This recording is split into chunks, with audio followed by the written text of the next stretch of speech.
রাঙামাটির জেলা প্রশাসক কার্যালয়ে চলছে সম্প্রীতি সভা। সেখানে আছেন আমাদের সহকর্মী মিশু মল্লিক। সরাসরি যুক্ত হব তার সঙ্গে।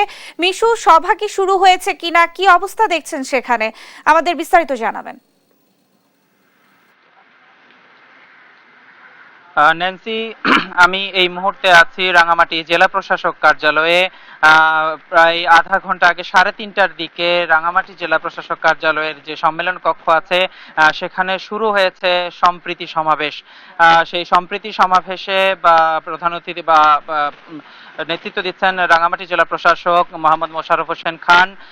রাঙামাটির বিভিন্ন রাজনৈতিক দলের নেতৃবৃন্দ, আইন শৃঙ্খলা রক্ষাকারী বাহিনীর ঊর্ধ্বতন কর্মকর্তাবৃন্দ, বিভিন্ন ধর্মীয় প্রতিষ্ঠান, বিভিন্ন ব্যবসায়ী নেতা থেকে শুরু করে পরিবহন নেতারা, শ্রমিক নেতারা এবং বিভিন্ন শ্রেণী পেশার মানুষ আসলে এই সভাতে অংশগ্রহণ করেছেন।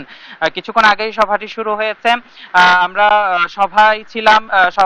সভা থেকে যে কয়েকজনই বক্তব্য রেখেছেন তাদের সবার মুখে একটি কথা আমরা শুনতে পাচ্ছিলাম, সেটি হচ্ছে সম্প্রীতি। আসলে গত শুক্রবার যে পরিস্থিতি, অনাকাঙ্ক্ষিত পরিস্থিতি রাঙামাটিতে তৈরি হয়েছে, এটা নিয়ে সকলেই দুঃখ এবং উদ্বেগ প্রকাশ করছিলেন। সকলের মুখ থেকে একটা কথা বারবার উচ্চারিত হচ্ছিল যে আসলে আমরা আর কোনো সংঘাত চাই না।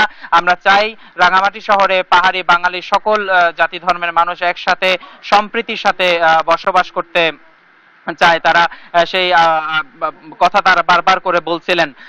আসলে আর এদিকে আজ দুপুর 11টার দিকে রাঙামাটিতে যে 144 ধারা চলছিল, সে 144 ধারা প্রত্যাহার করা হয়েছে।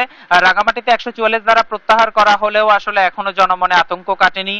রাস্তাঘাটে এখনো খুব একটা যানবাহন চলাচল করছে না, দোকানপাটগুলো খোলা হয়নি। জেলা প্রশাসনের পক্ষ থেকে শহরের মাইকিং করা হচ্ছে যাতে আবার সবাই সামাজিকভাবে স্বাভাবিক জীবনযাপন করা শুরু করে, দোকানপাটগুলো যাতে খোলে এবং ব্যবসা প্রতিষ্ঠানগুলো যাতে খোলা হয় সে ব্যাপারে মাইকিং করা হচ্ছে। কিন্তু আসলে খুব বেশি আমরা পরিবর্তন দেখিনি, এখনো জনমনে আতঙ্ক বিরাজ করছে। আর এই আতঙ্ক কাটানোর জন্য পুলিশ এবং সেনাবাহিনী, বিজিবির যৌথ টিম, শহরে টহল টিম কাজ করছে। আর এদিকে আজকে যে সংঘাতের কারণে যে ক্ষতিগ্রস্ত এলাকাগুলো আছে, জেলা প্রশাসক মোশাররফ হোসেন খানের নেতৃত্বে পুলিশ সুপার, সদর জোন কমান্ডার সহ জেলা প্রশাসনের একটি ঊর্ধ্বতন কর্মকর্তাদের টিম ক্ষতিগ্রস্ত এলাকাগুলো পরিদর্শন করেছেন এবং তাদের সাথে আমাদের কথা হয়েছে। তারা বলছিলেন যে একটি কমিটি গঠন করা হয়েছে ক্ষয়ক্ষতি নিরূপণে।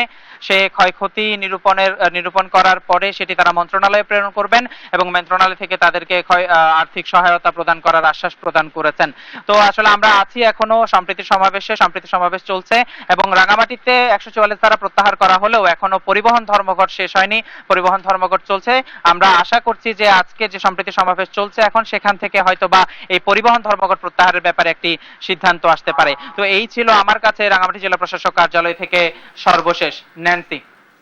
মিশু, আপনাকে ধন্যবাদ।